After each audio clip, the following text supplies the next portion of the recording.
Welcome to the Tassie Outdoor Tourism module, which focuses on Tasmania as an incredible outdoor destination. Whether it's bushwalking on the famous Overland Track or the Three Capes Track, mountain biking at Blue Derby, even canyoning at Cradle Mountain, or sea kayaking the southwest or down the Tasman Peninsula, even a photography tour on Flinders Island.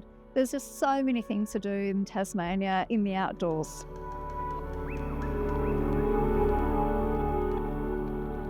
Tasmania's just got it all, really, in terms of outdoor activities. It's got the walking, it's got coastal things, sea kayaking, climbing, the rafting on the rivers, the paddling and the mountain biking. And the interesting thing I think about Tasmania is it's so small, but a lot of the things that it's got are absolutely world-class places and world-class activities, and it's developed a reputation over a long time, really based on the fact that it is exceptional. Tasmania is, I think, in my eyes, one of the true wilderness gems. Bushwalking is a great way to explore, but there's so many outdoor activities that we can do out here, and I think the outdoor activities really showcase what Tassie's really special for. We've got space, we've got variety, not just forest types, but the coastlines, the geology, the river systems.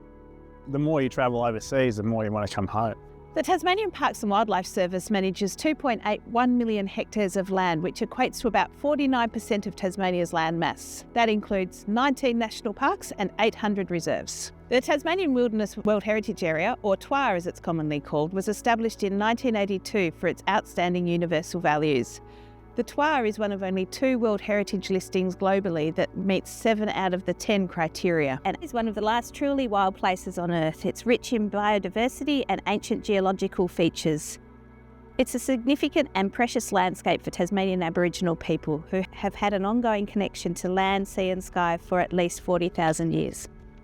An NBTO is a nature-based tourism operator, and we have about 370 nature-based tourism operators in Tasmania.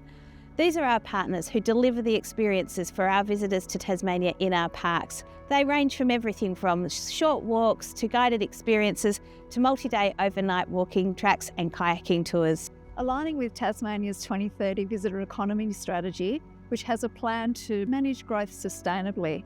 And it's so vital to connect our visitors with our outdoor environments so they can then learn to care for it and then protect it and conserve it for many future generations to come.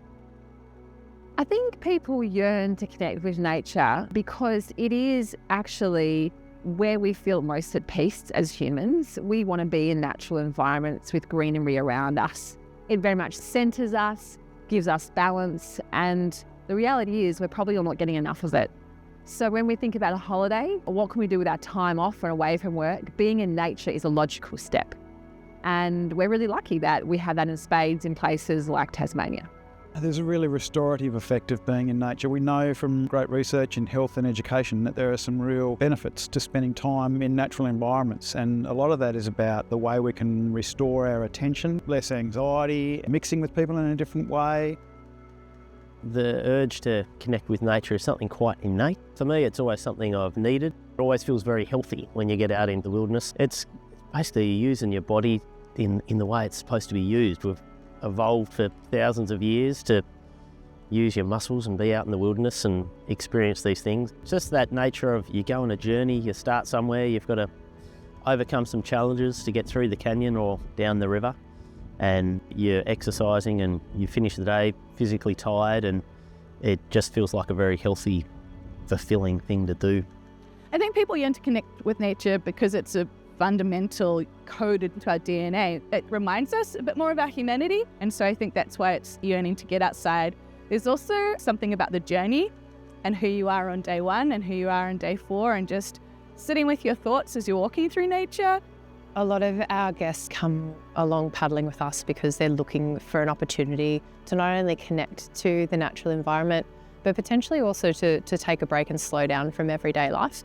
I think life can be incredibly busy, loud, technology-based, and there is nothing better for the soul than to slow down and connect to your environment and to power yourself with your own body and to wake up and fall asleep with the sun. There's just those basic needs, and I think that's what expeditioning is all about.